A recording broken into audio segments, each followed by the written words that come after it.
So, kung maalala po natin, yung first lecture natin ay about po sa possibility and grounds of assurance. Tinalakay po natin doon na unlike the Roman Catholic Church, na hindi sila naniniwala na beneficial or possible na magkaroon ng assurance ang isang believer. So, but the Bible and our confession counters that teaching by saying na yes, indeed, we can have assurance of salvation. Then, tinalakay din po natin ano ba yung mga grounds of assurance. Meron tayong primary and objective ground, which is faith in Christ. Then yung pangalawa ay meron tayong secondary and subjective grounds. Ito po yung evidences of grace sa atin ng banal na Espiritu inwardly. Then, the testimony of the Holy Spirit. So, all in all, we have 3 grounds of assurance. Then, sumunod po doon sa ating lecture number 2, ay tinalakay po natin that delayed assurance is a reality. Assurance can be delayed in a believer. But at the same time, we can cultivate our own assurance. So assurance is not revealed to us by unordinary means, or tama ba yun? Or out of this world na kapamaraanan, but by regular and ordinary means. So, and we are also commanded or persuaded to cultivate, to pursue assurance. So, yun po yung natutunan natin sa last lecture.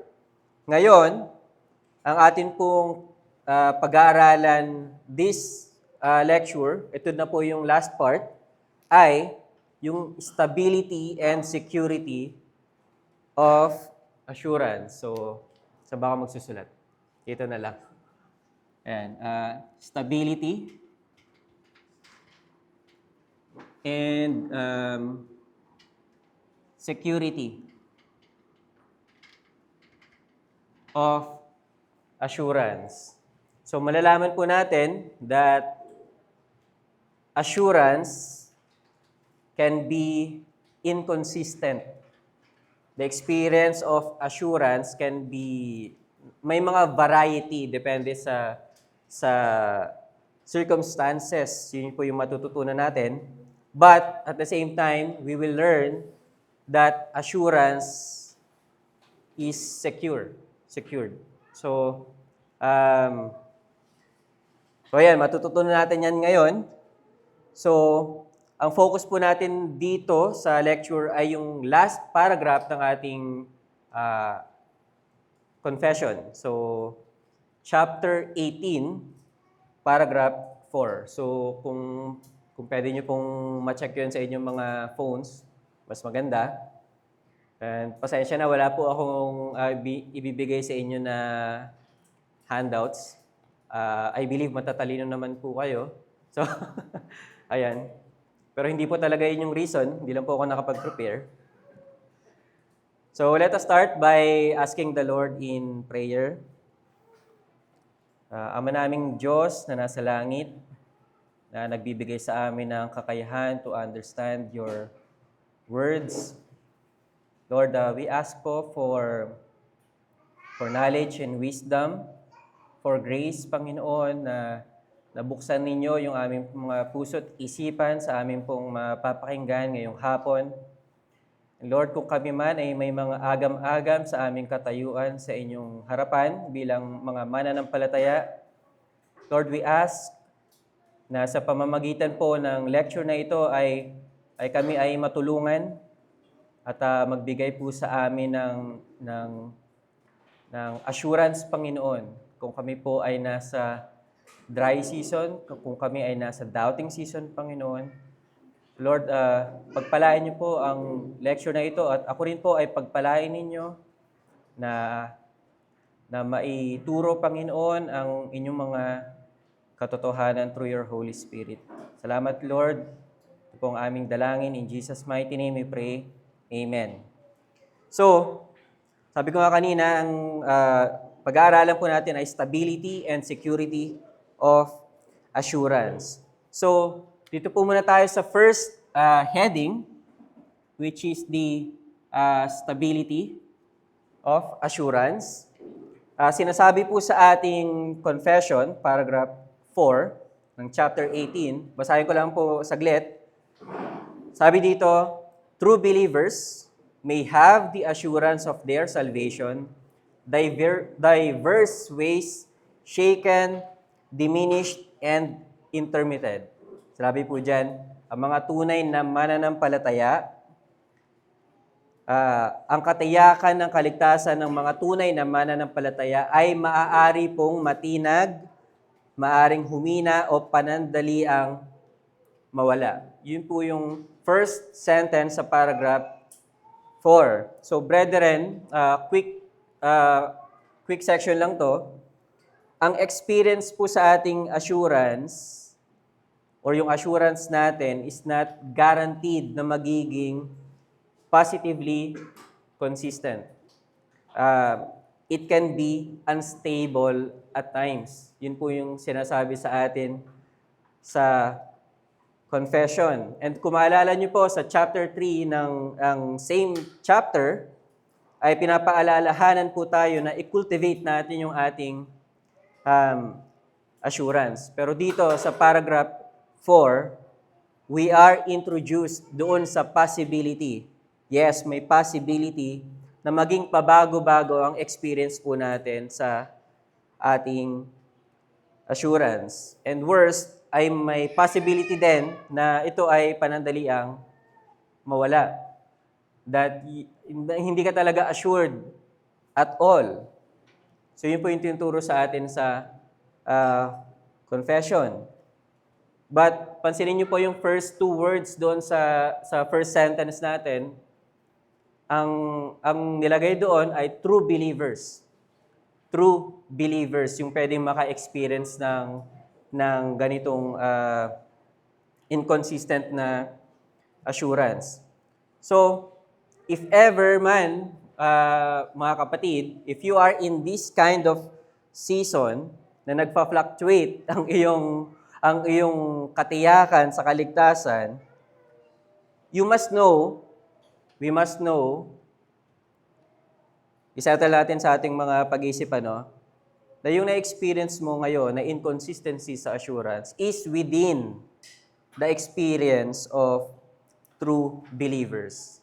It is still within the experience of true believers. Inconsistencies in assurance doesn't mean you are not a true believer. I hope that is clear po sa atin. Inconsistencies in assurance doesn't mean you are not a true believer.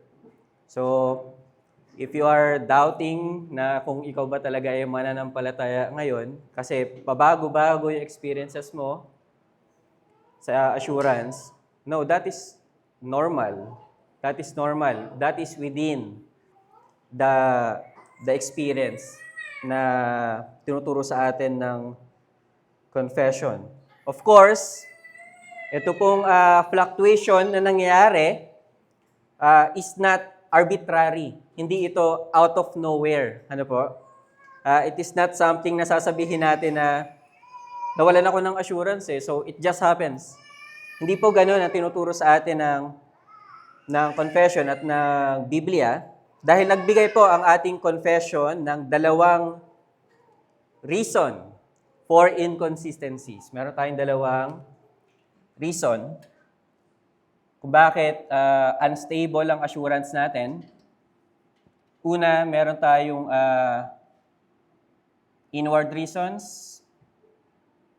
Tapos, outside of the believer na lang. Ayan. So, May dalawang reason. So, yan yung category natin. Una ay, ano ba yung internal cause? Ito yung mga causes within the believer. Tapos yung pangalawa, outside of the believer, ito yung mga external causes kung bakit inconsistent yung ating assurance. So ano ba yung una? Sinabi po sa ating confession, basahin ko lang po ulit. True believers may have the assurance of their salvation diverse ways, shaken, diminished, and intermitted, as by negligence in preserving of it, by falling into some special sin, which wounds the conscience and grieves the spirit. So yan yung una. Unang-una dyan ay negligence. Ayan. By negligence and falling into sin.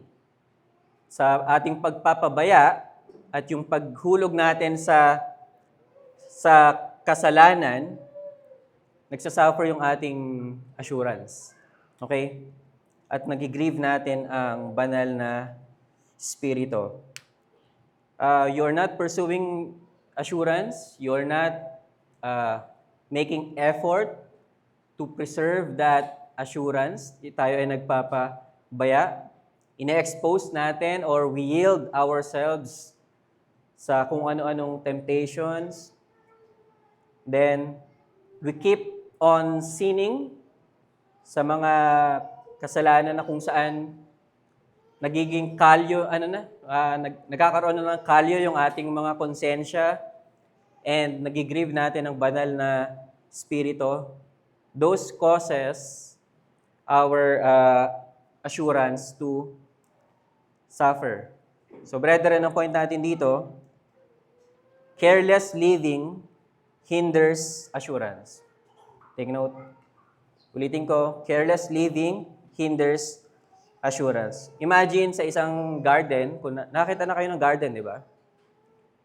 Hindi mag-grow yung garden unless na itend mo siya. Unless na mag-effort ka na ipurun mo yung mga dapat na alisin, di ba? Diligan mo yung mga dapat diligan doon.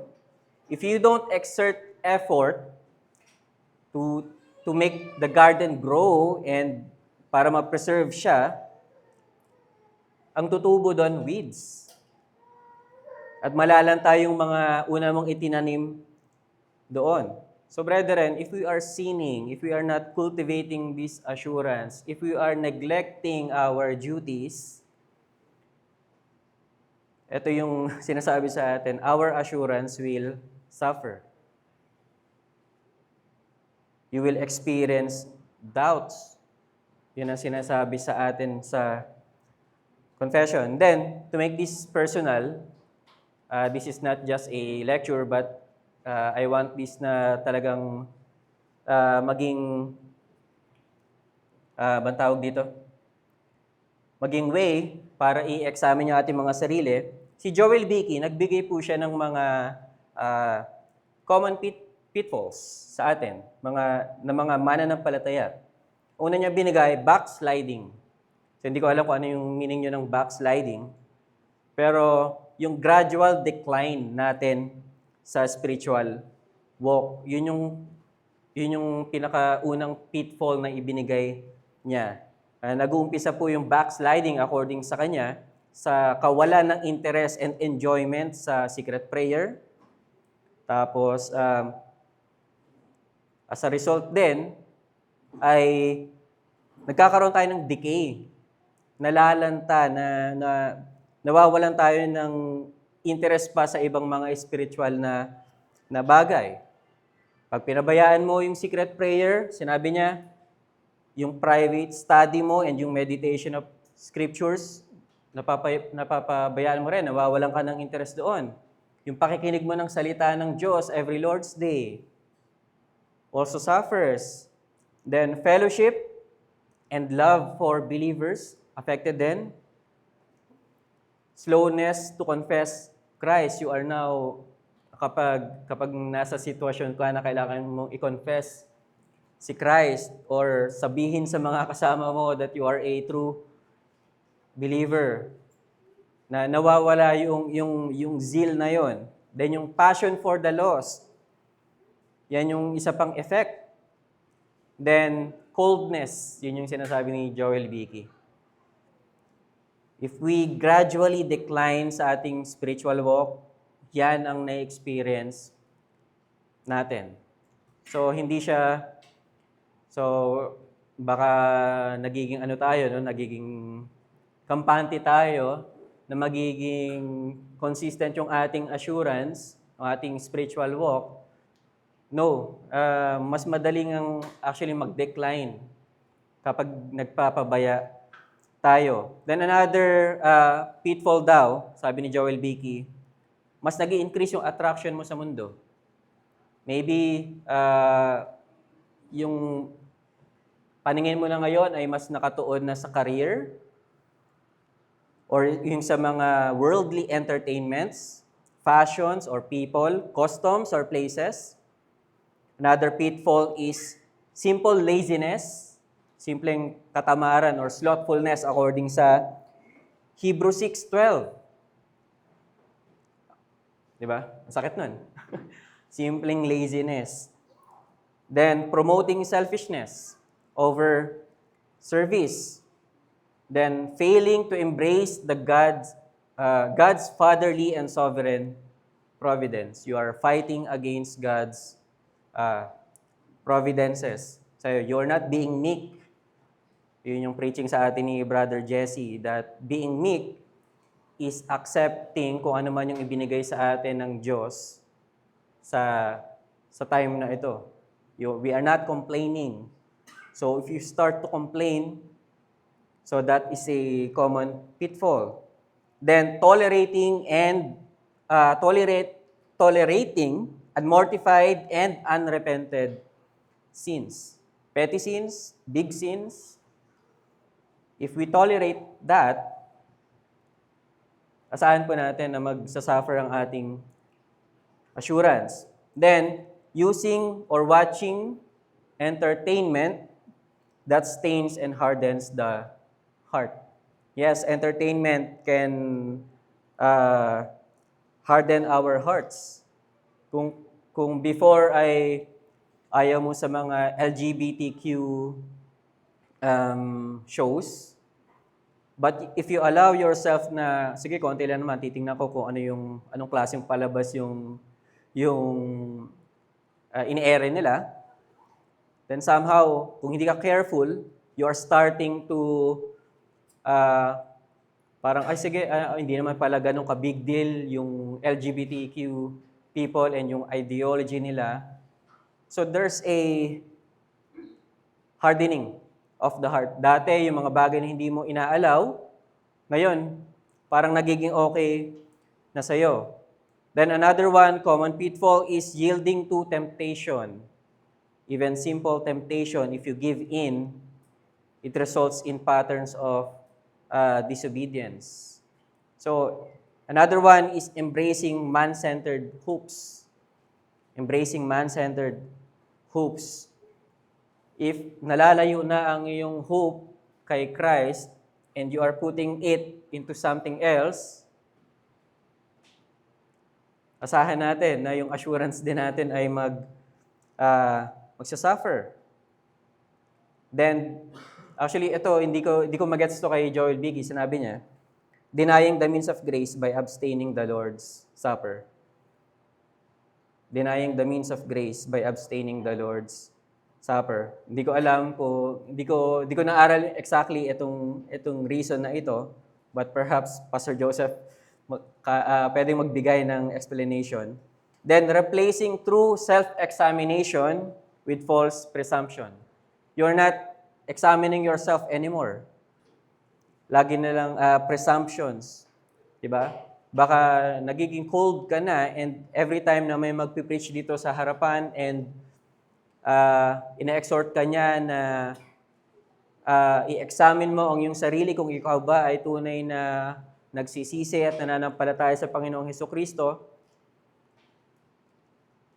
ay lumalabas na lang yung sa kabila mong tenga, that will make you doubt as a believer. Magsasuffer ang iyong assurance. Then, allowing a double life. You are good here in the church, but pagdating sa bahay, you are not really as spiritual as you seem to be dito sa loob ng church. Then you are no longer fighting yung growing inner corruptions mo. Baka may mga nag-a-arouse na sa heart mo na corruptions and yet you are not fighting it. Yun yung common pitfall, sabi ni Joel Beakey. Then, flirting or engaging with secret sins na before ay tinalikuran muna. Example, you are a liar before. Tapos ngayon, binabalikan mo ulit yung kasalanan na yon. That will affect your assurance. So, yan lang po yung mga binigay ni Joel Beakey. Pero isa lang po yung pinupunto sa atin dito, na yung isang mananampalataya po, isang believer, ay hindi po makakaasa na lalalim sa assurance or sa katiyakan habang siya ay namumuhay sa mababaw na paglakad sa pananampalataya. Sabi ni Joel Beakey, the Christian cannot enjoy high levels of assurance while he persists in low levels of obedience. You want assurance and you don't want to live a life of obedience. That is a contradiction. Sinasabi po yan sa atin ng mga Puritans. Actually, it is very dangerous na yung pamumuhay mo ay ganito lang, occasional obedience lang, tapos more on disobedience talaga, then you want a high level of assurance. You want to be assured that you are a true believer. That's dangerous.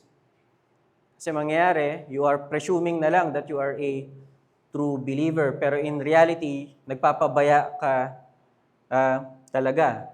Yan sinabi ni Anthony Bergs, sabi niya, nothing will darken your soul more than a dull, lazy, and negligent walk of life.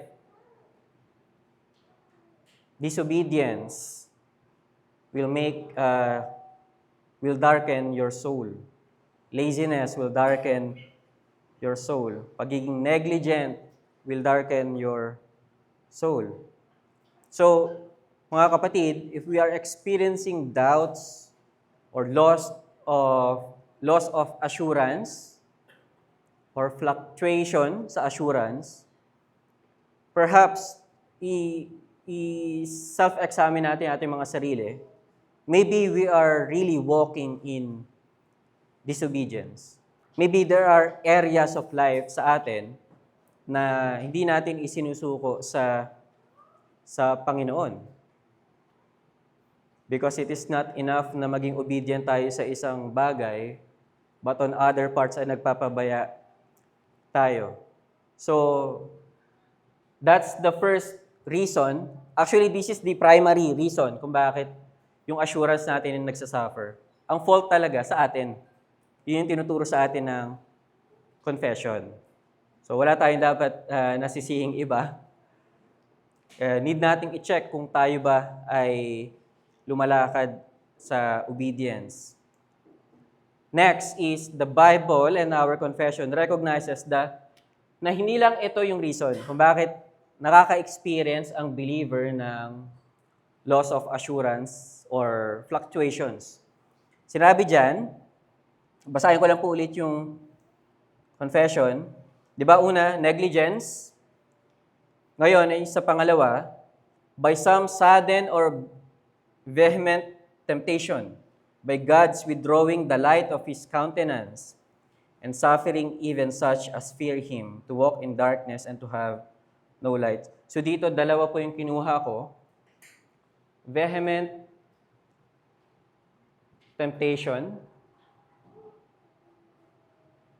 tsaka God's withdrawal. Ayan.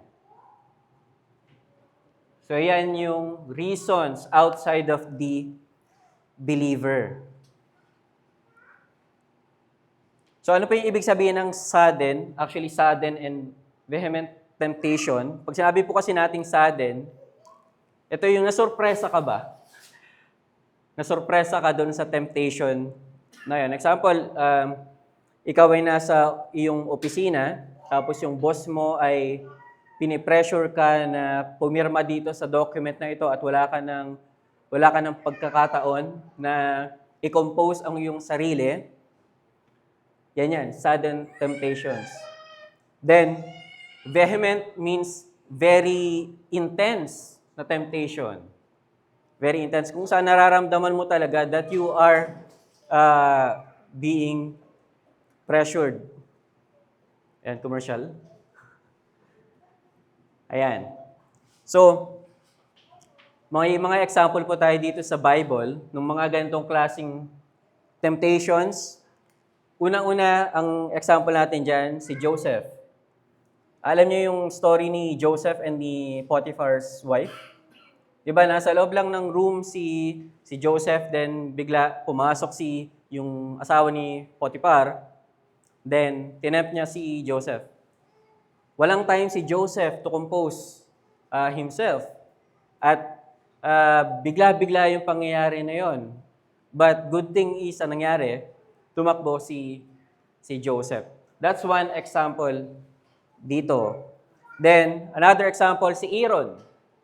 Si Aaron, alam niyo yung nangyari nun, nasa Mount Sinai si Moses, tinatanggap niya yung mga utos ng Diyos.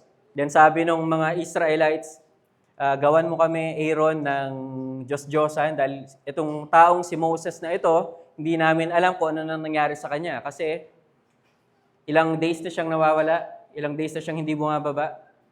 40? Mga ganon? Sorry sa math ko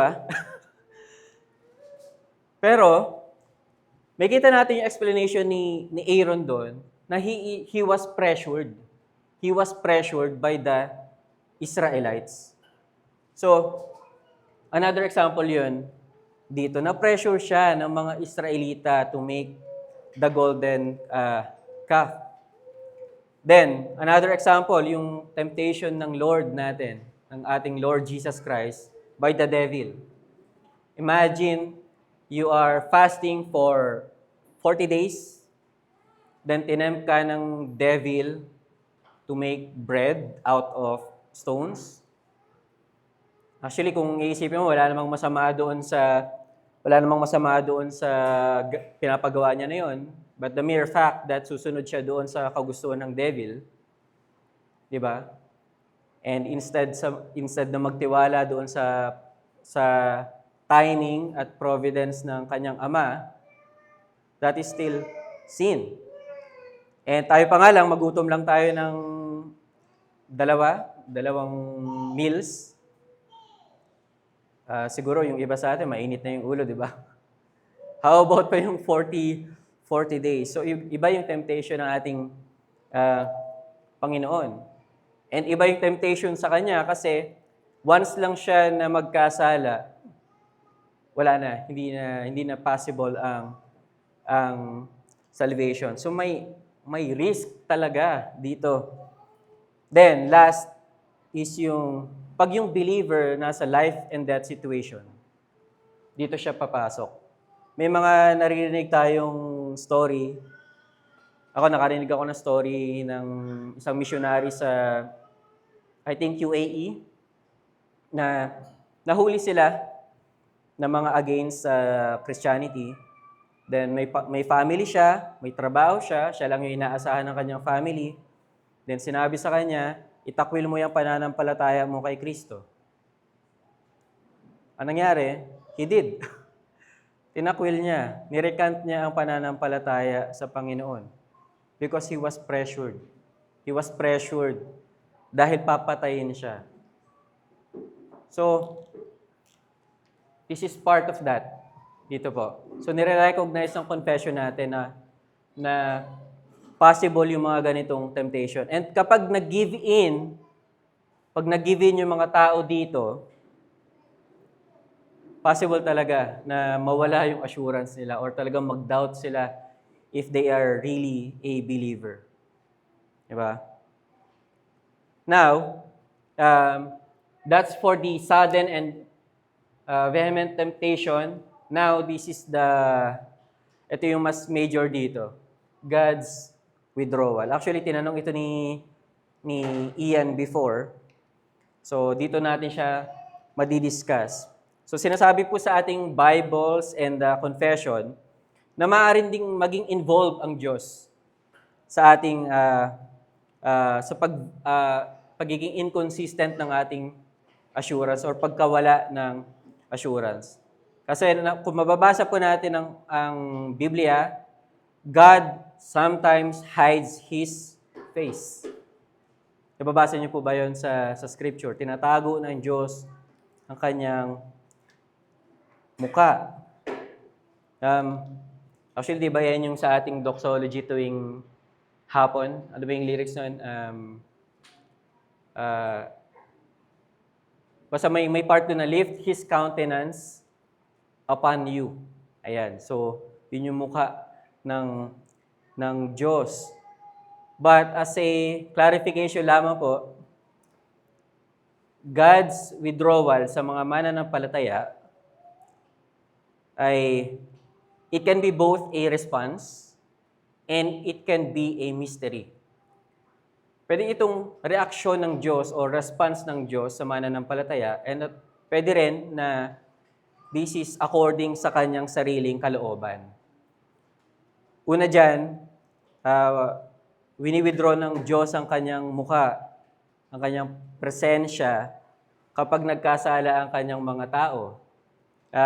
Pumalala po natin yung Isaiah 59. Kung alam niyo po yung verse na yun, Isaiah 59, 1-2, sabi doon, Behold, the Lord's hand is not shortened that it cannot save, or His ear dull that it cannot hear. But your iniquities have made a separation between you and your God, and your sins have hidden His face from you, so that He does not hear. Makita po natin doon, God's withdrawal is a response to His people's sin. So, I hope that is clear po sa Isaiah. Then, God can also withdraw His presence or His face for His own purposes. Ang example natin yan ay sino? Si Job. Because sinabi doon sa Job na he was a righteous man. And yet, God hid His presence or His face sa kanya for a while lang naman. But, God's withdrawal po, mga kapatid, it doesn't mean that it is desertion or abandonment. Alam po natin yan sa ating New Covenant privileges. Ano yung sabi sa Hebrews? I will never leave you nor forsake you. So, pag tinago ng Panginoon ang kanyang presensya or yung kanyang mukha sa atin, it doesn't mean God is abandoning us. So, yan nawa ang yung maging clear sa atin. If you are experiencing loss of assurance or you are in a dry season, you are doubting yourself now, no, it doesn't mean God has abandoned you. Okay? God will never leave you. So ano yun? Ano yung nangyayari na yun sa New Covenant people na nagtatago or tinatago ng Diyos ang kanyang mukha or yung kanyang presensya? The Old Puritans po, ang tawag nila doon ay yun yung tinatawag na manifest presence of God. Manifest presence of God. Hindi ito yung omnipresence ng Diyos, but yung kanyang sweet presence, yung sweet countenance niya sa atin. Yun po yung nagbabago. Hindi po yung presence ng Diyos sa atin, but yung His sweet presence, yung iba sinasabi yung kanyang sweet blessings sa mga mananampalataya. So that is the reality. God can withdraw as a response sa iyong mga kasalanan or He can withdraw according sa kanyang own sovereign will. So, malinaw sa atin yan mga kapatid. But itatanong nyo siguro, Brother Axel, bakit yung yung pag-withdraw ng Diyos sa kanyang mga tao, and yung mga pag-allow niya ng vehement temptation na dumaan sa ating mga buhay, bakit reality siya in the first place? Hindi ba parang counter-intuitive or opposite siya ng nature ng Diyos, that God is love? Hindi ba dapat hindi niya i-allow tong mga ganito? Bakit? We can only draw po sa ating confessions. Sa God's decree ng chapter 3 ng ating confession, sabi dito, God has decreed in Himself from all eternity by the most wise and holy counsel of His own will, freely and unchangeably all things whatsoever comes to pass. Dinikri ng Panginoon ang lahat ng mangyayari sa buhay mo. And this includes itong mga to. So, God's withdrawal and yung temptations na yan, sudden and intense temptations, can be a reality sa atin. Then, God's providence. Sinabi sa atin sa chapter 5, section 1, God, the good creator of all things, in His infinite power and wisdom, does uphold, direct, dispose, and govern all creatures, from the greatest even to the least, by His most wise and holy providence. Take note, most wise and holy providence. So, since God is involved sa ating mga buhay in His providence, this includes yung kanyang pag-withdraw. This includes yung kanyang pag-aalaw na mga temptations na ganito. But, this is all for God's glory.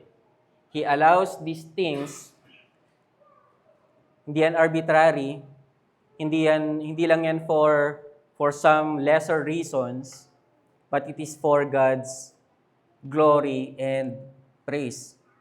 And it can also be for our own edification. Of course, it is painful and it will make us doubt kung talaga ba tayo ay tunay na mananampalataya.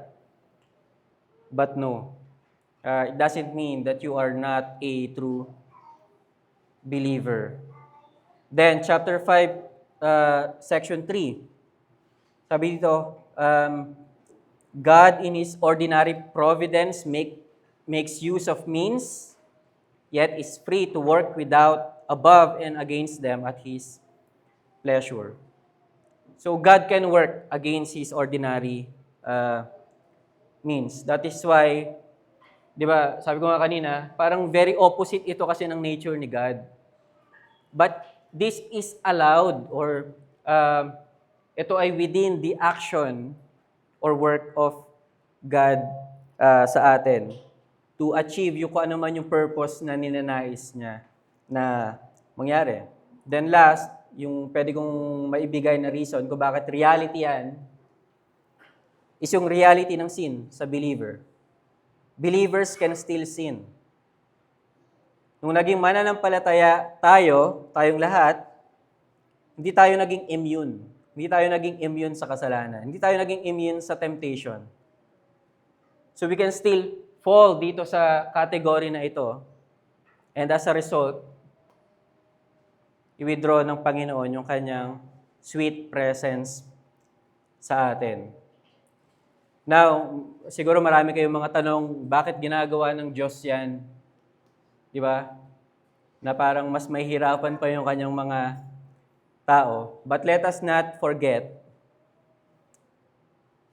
that God's holiness is still in operation kahit dito sa mga bagay na ito. Huwag mong kakalimutan that ginagawa ng Diyos yan or inaalaw niya for His holy reasons. Sabi dyan sa God's decree, Ito yung decree na most wise and holy counsel of His own will. Tapos, pinopermit niya yung mga kasalanan, pinopermit niya according to God's holy counsel. God's holy counsel. That God was pleased according to His wise and holy counsel to permit sin. Even yung pag-allow niya sa kasalanan, may holy reasons ang Panginoon. Then God's providence sa kanyang pag-withdraw at yung pag-permit ng mga intense temptation ay according sa kanyang wise and holy providences. And for his most holy ends or purposes.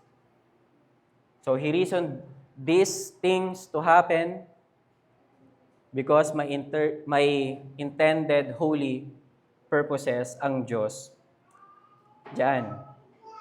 So isa lang yung masasabi po natin dito. God is above us. He works in ways na hindi natin maintindihan minsan. He works sa ating mga buhay na it can result as questioning God. But no, we must realize that God is above us. Hindi natin pwedeng diktahan ng Diyos, no? Lord, bakit ganito yung ginagawa mo? Lord, bakit ganito yung inaalaw mo sa life ko? Nagsasuffer tuloy yung assurance ko. No. Hindi ganun ang Diyos. He is way above us. So, what should we do? So, kapatid, I am suffering itong loss of assurance. I'm not really sure if I am a believer right now. And sinabi mo dito na inaalaw to ng Panginoon or ginagawa yan ng Panginoon for His own holy reasons, for His holy purposes. So ano yung pwede kong gawin ngayon? Should I just wait? Should I just give up? No, ang sinasabi sa atin, nagbigay si Joel Beakey ng mga suggestions. First and foremost, trust in a withdrawing God. Yan yung tinuturo ni William Garnall sa kanyang book na Christian in Complete Armor. God hides His face, God hides His presence, but as a believer, you must trust in a withdrawing God. And a withdrawing God doesn't mean an abandoning God. So yan yung malinaw sa atin. Then, during afflictions, during doubts, during dry seasons of life, you must trust God's promises, come what may. Di ba may kantang ganun, come what may? Yung ba yung title nun? But whether you feel disappointed, kung ano man yung basta nafe-feel mo, the Word of God, the promises of God, takes precedence doon. Sabi nga, may nabasa akong theologian, ang description niya ng faith ay ganito, taking God at His Word. Faith is taking God at His Word. He abandons kung ano man yung mga perception niya about dun sa situation niya. But he said, Lord, sinabi mo to, sinabi mo ito sa iyong kasulatan, you will never abandon me. You are with me. So God, I will trust your word. So trust God's promises come what may. Then sa various trials, recognize, sinasabi po sa atin ng 1 Peter 1:6-7, trials or tribulations results in praise, glory, and honor at the revelation of Christ. So may good end yung na-experience natin na trials ngayon. So we must appreciate rather than reject afflictions. If you will remember Romans 5, sabi doon, tribulations produces what? Tribulations produces perseverance. And perseverance produces what? Character. And character produces what? Hope.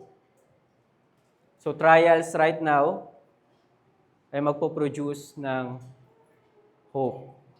So trials are for our own good. So that's yan yung mga reason kung bakit nagfa-fluctuate po yung ating assurance. The primary reason, inward reasons, or internal, then external reasons. So, I hope that is clear po mga kapatid. And the last reminder for us, dito na papasok yung security of assurance. The confession assures us na may hope pa din. Sinasabi po sa atin ng confession, ito mabilis na lang po ito. Sinasabi dun sa last part, na even though yung assurance mo ay nawala or nagsasuffer, yet you are never destitute of the seed of God. You are never destitute of the seed of God, the life of faith, the love of Christ, the love of the brethren, the sincerity of heart, and the conscience of duty. So, mga internal graces yan, inward graces yan na binigay sa atin.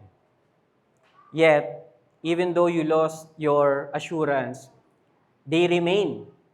They remain sa atin. Actually, sa 1 John 3:9, sabi, no one born of God makes a practice of sinning. Ito yung reason, for God's seed abides in him. So you feel na hindi ka totoong mananampalataya ngayon? No. God's seed abides in you. It remains in you. So you are kept. It doesn't mean na ikaw na ay hindi totoong anak ng Diyos. So ang point po sa atin dito, the grace and essence of faith remains. Although yung acts or practice or obedience of faith ay nalalanta. The essence and grace of faith ay nananatili sa atin.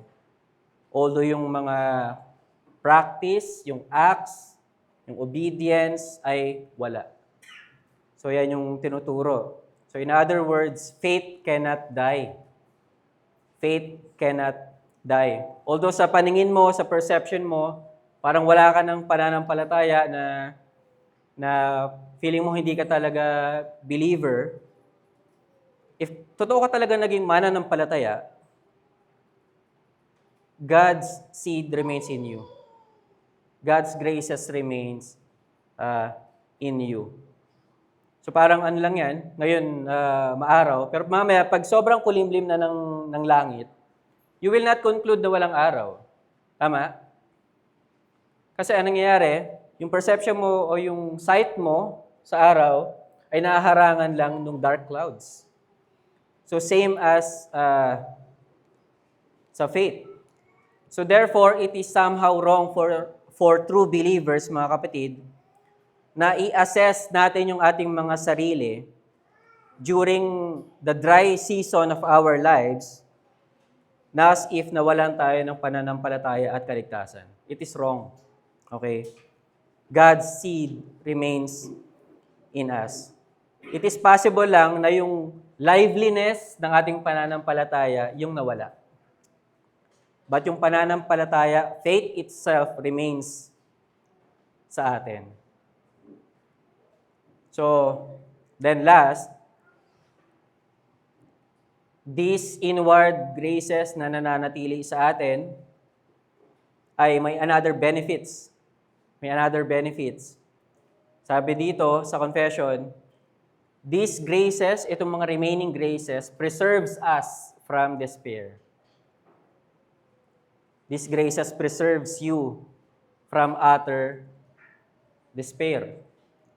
And in the future, these graces, ito kasi yung gagamitin ng Holy Spirit to revive yung assurance. So, ang ganda nun, ano? You lost your assurance, nagpa-fluctuate siya, but there's a reality of a revival ng assurance.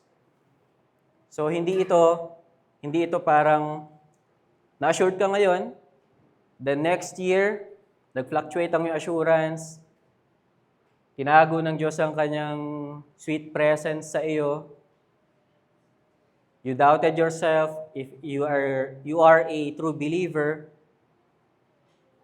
No, you can be assured na it can be revived. Okay? May revival of assurance na mangyari through the Holy Spirit. So, yung last point natin mga kapatid, God's inward graces keeps me, preserves you and me from finally abandoning the faith. From finally abandoning the faith and makes possible the revival of assurance. So don't lose hope. If you doubt, kung nagda-doubt ka ngayon, no, assurance can be revived. But of course, this does not mean we can be passive. So ano pa yung pwede natin gawin? So kapatid, nandun na ako Nandun na ako na nawala na yung assurance ko. Nagda-doubt na talaga ako. I don't think na believer pa ako. Sinasabi po sa atin ni Joel Bicky, go back to the means of grace. In the first place, yun yung talagang means of grace, yung way to cultivate yung ating assurance. Diba yung inaral natin previously? So to revive your assurance, you must go back to the means of grace. Prayer, secret prayer, hearing and reading the Word, pursuing holiness, fellowship with the believers. So go back to that. Then, as for encouragement sa ating lahat, you may have lost your assurance now. Nawala yung assurance mo, but realize this, hindi nawala yung pagiging son or daughter mo sa Panginoon. That is eternal. That is fixed. Nawala yung assurance mo, but it doesn't mean that nawala din yung sonship mo sa Panginoon. Let us also remember that maaari mang mawala yung assurance natin dito sa mundo temporarily, but we have not lost our eternal happiness. Nawala yung enjoyment mo dito, but it doesn't mean nawala yung enjoyment mo, yung eternal enjoyment mo na may experience sa heaven. Then, alam niyo yung kwento ni David and ni Job, we know that assurance can be recovered and revived. So don't lose hope. At we may have lost our assurance and possibly we may lose it again kung tayo ay pabaya. But in heaven, may nag-aantay sa atin na perfect and eternal assurance forever. So, ayun yung ating encouragement. Nagfa-fluctuate man yung assurance natin dito, but there is a more solid experience of assurance in heaven. So while we wait, cultivate yung assurance natin. Go back to the means of grace. Pursue holiness. Don't neglect. Huwag kang magpabaya sa iyong Christian walk. Sinabi nga ni Pastor Joseph kanina, you must live a life of repentance. Repentance is not a one-time thing. Diba? Every day, may need tayong i-repent. So, if you want to experience high levels of assurance, live this kind of life. So, yun lang. So, diyan po natatapos yung ating lesson. So, it is already 3:01. So, I assume walang question. So, ayun, may question po ba? Baka may need lang i-clarify. Di ba yung sin disobedience natin may affect yung in a negative way yung stability ng and security ng natin assurance. How about yung good works naman natin? Do our good works affect the stability and security ng ating assurance? Yung security, hindi. Even though na yung security kasi natin in terms of salvation, hindi siya nakadepende sa ating performance eh. But it affects yung enjoyment natin ng assurance ng ating state or katayuan sa Panginoon. So, yes, it affects yung stability, but the believer is still secured. Kasi yung security niya is outside of him eh. But the enjoyment, the experience here, yun yung apektado. So, yes, good works is necessary for the enjoyment. We cannot improve yung security natin, but it can improve yung ating enjoyment and experience dito. Ayun lang.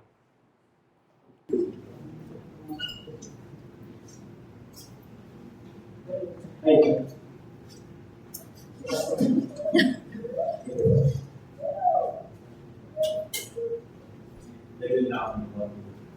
So, pag-iwan sa sagot. Although, i-clarify na yung hindi sa yung direct na kasi may danger din sa assure lang na kaligtasan ko kasi may good works ako. So, parang meron siyang, dapat yung kumbaga yung logic niya, yung meron nasa good na meron akong good, nakikita ko yung fruits ng good works. Evidence siya ng pag-ilos ng banal na espiritu. Kaya meron akong assurance. Nadadagdagan yung enjoyment ng assurance. So, hindi siya parang direct. Dapat kasi pwedeng mahulog sa parang legalism kaya ako may assurance dahil may good works.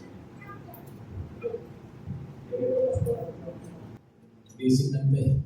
Hindi ba sapat ng pananampalataya na assured ka? Hindi pa ba sapat ang pananampalataya?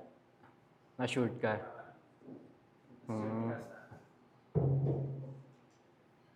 Actually, sa Puritans po, yan ang kanilang primary talaga.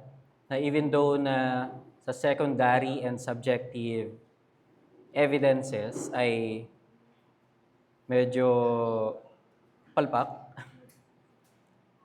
lagi nilang dinadirect sa Panginoon, sa pananampalataya sa Panginoon yung assurance. But as far as I understand, we can only be assured then if may evidences din talaga na nakikita sa sarili. Everyone po kasi can claim na may faith talaga. But sabi nga po ni Luther, di ba? We are saved by faith alone, but not by a faith that is alone. In order for us to estimate or to conclude that we have the right kind of faith, our faith should demonstrate yung mga good works or mga may inward evidences. Then sa mga inward evidences na yon, yung Holy Spirit then testifies through that inward evidences that we are really assured. Yes. So may syllogism kasi na mangyayari. Ayun lang po. So another question. Si Jerica.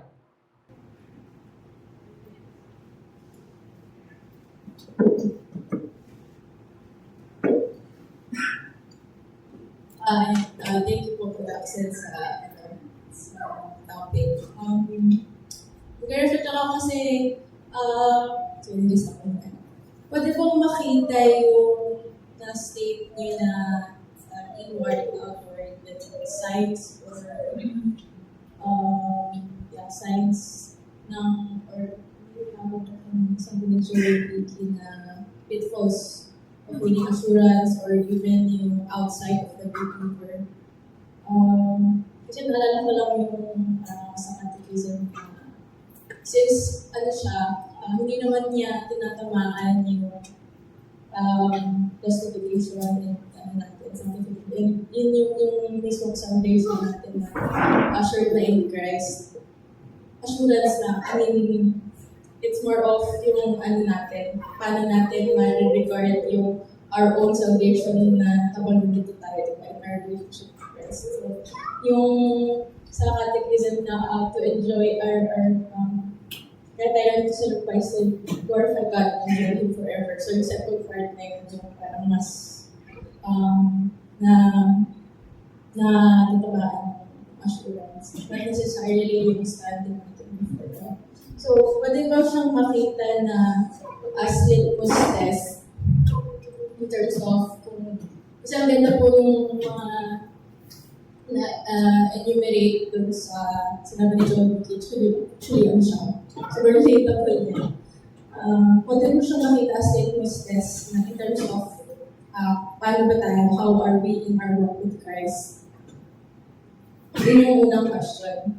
Parang kung ano lang, kung may struggle lang, or even kung meron medyo nag-off up na ibang kind of assurance, pwede na siyang balikan, or pwede siyang maging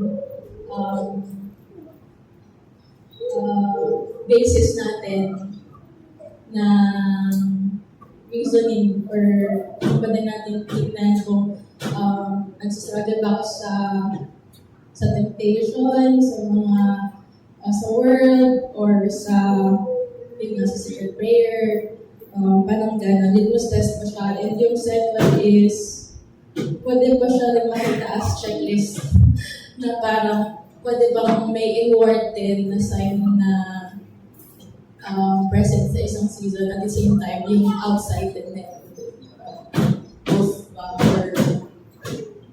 present or nangyayari at the same time. Yung sa first question, if ba yung common pitfalls na binigay natin kanina can be used as litmus test.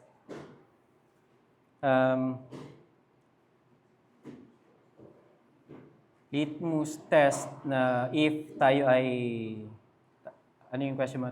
Kung test if tayo ay, Malaman natin in terms of how are we in our walk. It can be. Kasi ano siya, sabi ni Joel Dickey, common pitfall siya. And nakikita ko rin naman na sa sobrang common niya, ganun din ako. So, hindi siya masama na gamitin.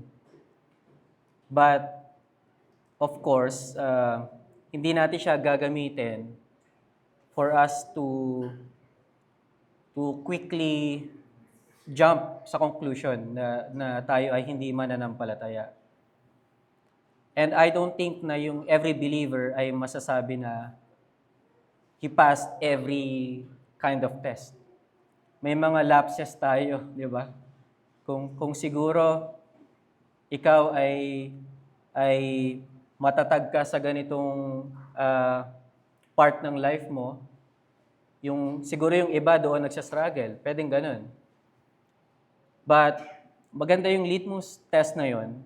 Yes, for us to really check kung talaga bang tayo ay lumalakad pa ba. Parang daan lang yan eh. If nakikita mo na, di ba, pag sa highway, pag nakikita mo na pumapaling ka na ng linya, it means you are going somewhere na hindi dapat. If lumalabas ka na doon sa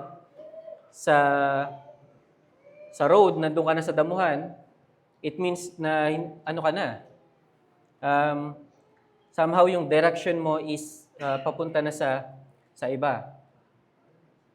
So, personally, yung mga ganyang klaseng test, it is not for me to conclude that I am not a believer.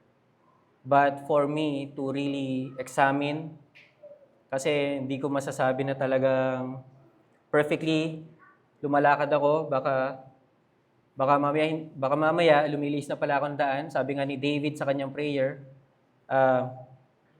ipakita ng Diyos sa kanya yung mga hidden faults niya, di ba?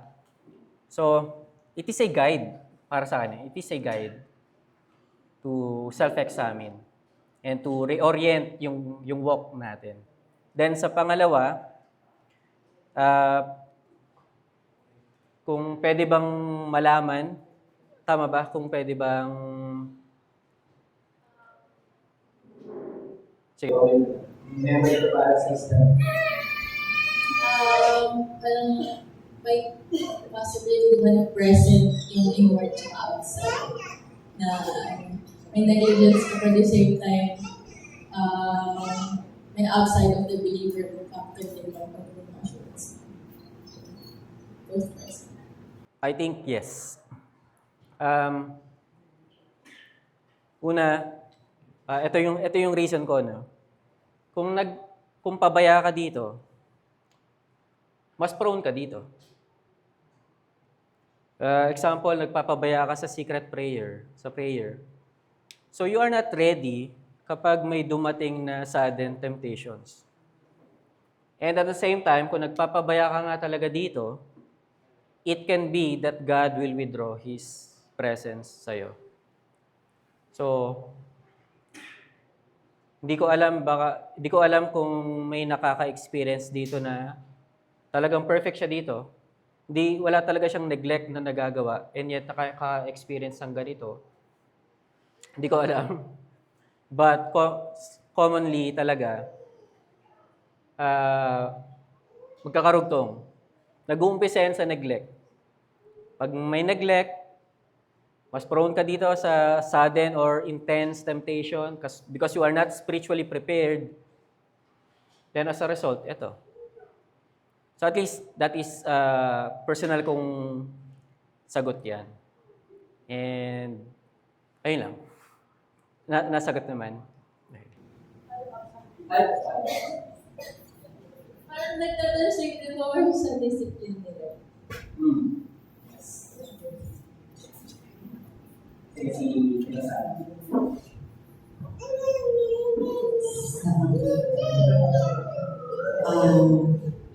Paulit-ulit ba yung scene mo? Pero meron kang daily devotion, may prayer ka. Pero syempre, tao tayo, magkakasala. Meron ba doon God's withdrawal? Kasi every time na nagkakasala ka, alam mo naman mali, pero nagkakasala ka pa rin. Pero nandun naman yung daily devotion mo, prayer ka yun. May God's withdrawal blessing mo. May God's withdrawal ba sa repeated sins, unmortified sins? Yung blessing naman na may God's withdrawal ng God's withdrawal blessing. ng blessing.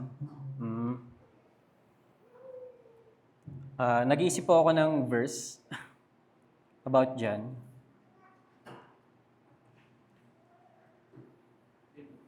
Kasi ayoko pong mag-conclude ng na agad. Humihingi ng tawad.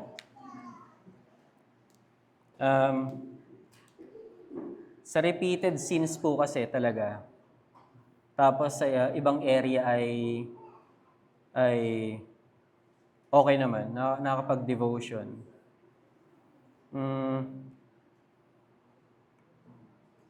Parang hirap sagutin siguro I will call a friend siguro.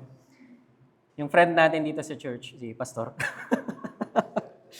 mas pastoral po kasi ang tita. Ayun po.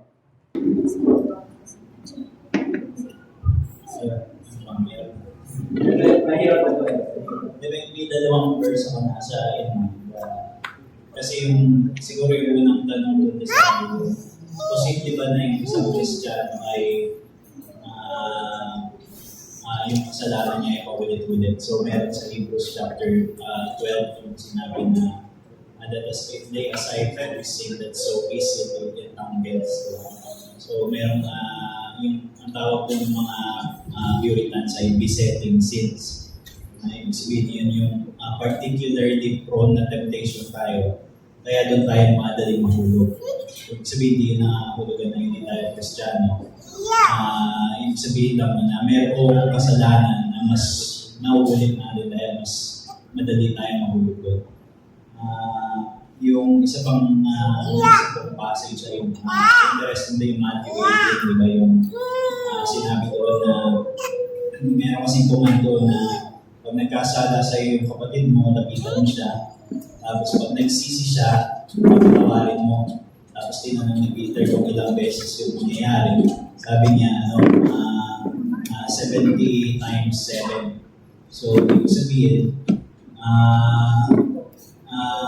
parang hindi naman siya actual number na parang okay na paano ka na, 69 times 7 ka na, so last one na na. So, ang ibig sabihin naman, hanggat yung mananampalataya ay nagsisisi, ay pinakatawad. So, totoo yun dapat sa atin, totoo rin siya sa Panginoon na hanggat mayroong tunay na pagserbaw na yung isang kasalanan na gawa mo, pero totoo ka nagsisi. Totoo ka na inilala mo ng kasalanan yun, yung pag-confess mo, at nagkaroon ka ng renewed commitment na lalabanan mo yun. Tapos kinabukasan na hulog ka ulit.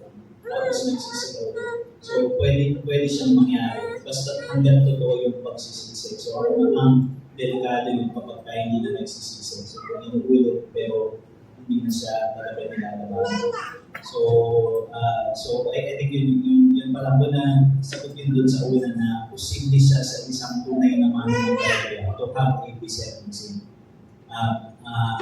Basta pinagsisisihan siya at saka nilalabanan. Pero nakaka-apekto siya sa assurance. Siguro, alam naman natin yun by experience na kapag meron tayong kasalanan yung lagi natin na-ulit, talaga naman nakaka-apekto siya sa assurance. So, in one way, babalik tayo din sa motion na mananampalataya, sa pagsisisihan natin yung kasalanan, mananampalataya tayo na hindi natin pa narurulos yung abag ni Yesu Cristo na mas dakila sa ating kasalanan. But at the same time, yung dapat ng assurance niya, kagaya ng sinabi ni Axel, na nagiging way din siya for the Lord to discipline us doon sa kasalanan na ulit-ulit. Dahil na we will hold sa ating yung grace na yung blessing ng assurance because of that effectiveness. Okay, tsaka dagdag ko lang din po. Last na to, wala nang tanong sinabi ni, I think si John Owen yung nagsabi, na yung pagpaulit-ulit po yung kasalanan, may factor din talaga yung previous life. Nakaka-apekto yung previous life ng tao dun sa sin. Yung sa experience niya na yun. Example, yung ibang tao nung naging believer, mas madali sa kanilang maging generous. Kasi sa previous life nila, parang hindi naman talaga sila madamot. But kung titingnan mo yung isang tao na before ay sobrang madamot, tapos naging mananampalataya siya, and he is exhorted na maging generous sa mga kapatid, nagsastruggle siya doon. Kasi po, yung years of experience, mas umugat siya doon eh. Mas na-establish kasi yung kanyang habit doon. So in a sense, factor din po kasi yun. If sa previous life ng mananampalataya, talagang ito yung struggle niya before, actually hindi nga siya struggle eh. Kasi talagang nature niya, mas mahirap siya na alisin nung pag naging mananampalataya. So, ayun din po yung need nating i-consider. Baka ito kasing sinato na paulit-ulit, baka ito talaga yung practice niya for how many years. So, mas mahirap. So, kaya din sa ating mga believers, kapag may mga ganun tayong nakikita na kapatid, we shouldn't, parang, wag tayo mag-conclude agad na hindi sila believer. possible talaga na they are really struggling lang doon sa nakaugat na yon na kasalanan. So, ay lang. So, additional insight lang from Owen. So tara, let's pray po. Panginoon, salamat po sa aming pong mga natutunan. Ito po nawa ay magsilbi sa amin na guide on how we should live. Lord, bigyan niyo po kami ng grace and determination na wag maging neglectful sa aming mga paglakad sa buhay mananampalataya. At kami po ibigay niyo ng kalakasan, Lord, to really walk, Panginoon, through the Holy Spirit. At may this walk, Panginoon, ay mas mag-assure sa amin that we are really your children. Mas ma-enjoy namin ang assurance na ito. At Lord, protect us from anything na magiging factor, Lord, para mag-suffer yung aming katiyakan. Ito po ay maging wake-up call sa amin na mas maging porsigido, Lord, mas maging determinado sa aming paglakad because there is risk in disobedience, Lord, and there is a great blessing sa obedience. Salamat po. Pagpalain niyo po yung hapon na ito. In Jesus' mighty name we pray. Amen.